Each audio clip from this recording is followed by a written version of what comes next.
Tonight, if something startles you, your heart will slam against your chest before your brain even knows why. Your palms will dampen, your breath will shorten, and then, maybe a second later, you will look around and realize there was nothing there. Just a shadow, just a sound, just your own imagination running faster than your reason. But here is the thing. That reaction was not a mistake. It was a message, and it was sent to you from a world that no longer exists. You've been told the story before. Ancient humans were small. The world was enormous. Predators were everywhere. Lions, hyenas, snakes coiled in the dark. Your ancestors survived because they were afraid of the right things, and that fear got passed down through every generation until it landed inside you.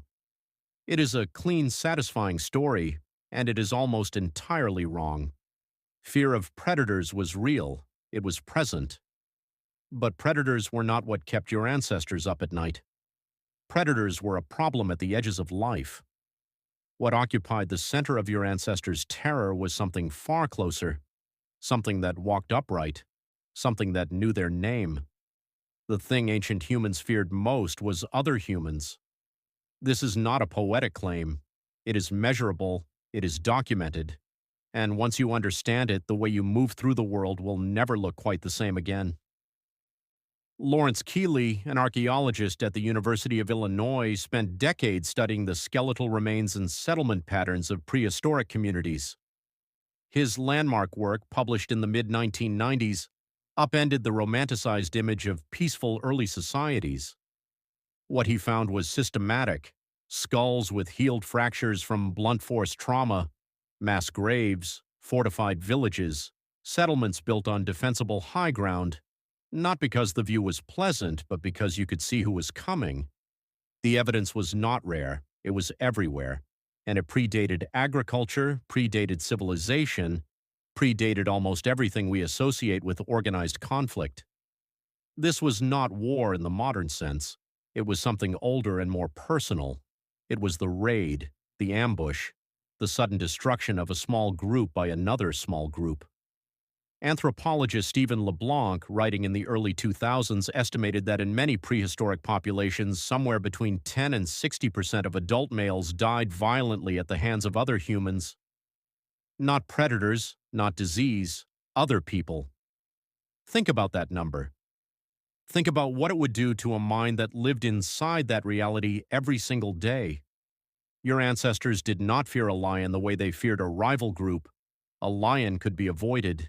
It had patterns, territories, behaviors that could be learned and respected. But another group of humans?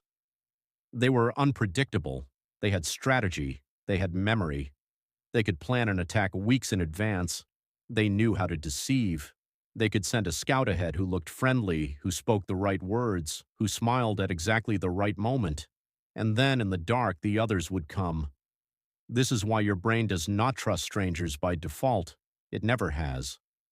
Neuroscientist David Amodio at New York University has shown that the human brain processes unfamiliar faces in ways that activate the amygdala, the region most associated with threat detection, within milliseconds. Before you have formed a conscious thought, before you have gathered any evidence, your brain has already made a calculation, and the default answer has always been unknown equals danger. You did not choose this. It was chosen for you. Chosen by tens of thousands of years of selection pressure that relentlessly eliminated the individuals who were too trusting of strangers. The ones who opened their arms too wide, too fast, to the wrong group. They did not survive to pass that openness on. The ones who felt the small cold pulse of suspicion first, who hesitated, who watched before they welcomed, they made it through another night, and then another, and another. The wariness is you. But here is where the story turns. Because your ancestors were not simply afraid of other humans, they were profoundly, desperately dependent on them as well. And that tension, fear, and need living inside the same body shaped something extraordinary in the human brain. Robin Dunbar, a British anthropologist and evolutionary psychologist, proposed in the early 1990s that the unusually large size of the human neocortex was not an adaptation for navigating physical terrain or tracking prey. It was an adaptation for navigating social terrain. for tracking people, for remembering who had helped you, who had betrayed you, who owed you something, who you owed in return. The theory became known as the social brain hypothesis, and its implications are still unfolding. Your brain is enormous relative to your body because you needed to keep track of approximately 150 people, not just their faces, their histories, their allegiances, their moods, whether they were honest, whether they had lied before, whether they might lie again, whether their alliance with you was real or strategic, whether the smile on their face tonight meant safety or meant something else. This is what your ancestors feared. Not the lion in the grass, the person sitting across the fire who you could not quite read. And now look at your life. Look at the way you monitor tone in a text message, the way you replay a conversation, searching for the moment something shifted, the way you feel a cold unease when someone you trusted suddenly becomes difficult to read, the way you construct detailed mental models of the people around you, constantly updating them, constantly testing them against new information. You are not being paranoid. You are doing exactly what your brain was built to do. You are running the same social threat detection software that kept your ancestors alive in a world where the most dangerous thing in the environment was wearing a human face. The fears that feel irrational often are not. They are misapplied.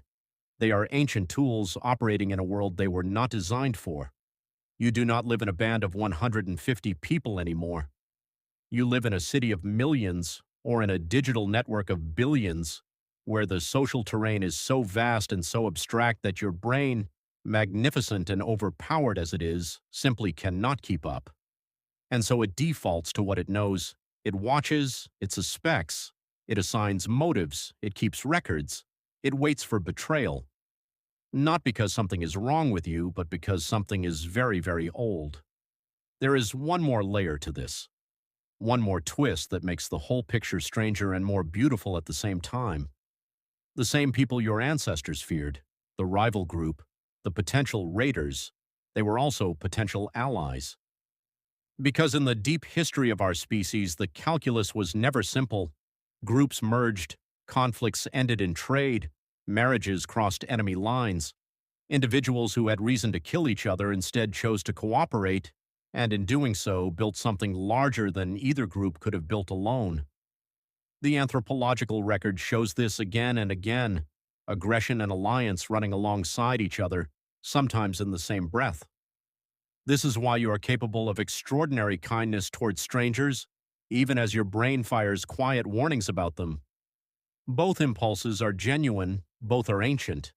The fear and the generosity came out of the same crucible, out of a world where getting another human's response wrong in either direction, too suspicious or too trusting, could cost you everything.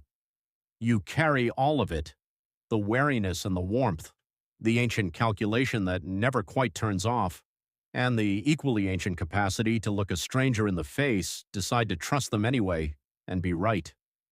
Tonight, if something startles you, your heart will slam against your chest before your brain even knows why. Now you know that feeling is not a flaw in the system. It is the system, running exactly as it was designed. Watching, as it always has, not for the lion in the dark, but for the face you cannot quite read.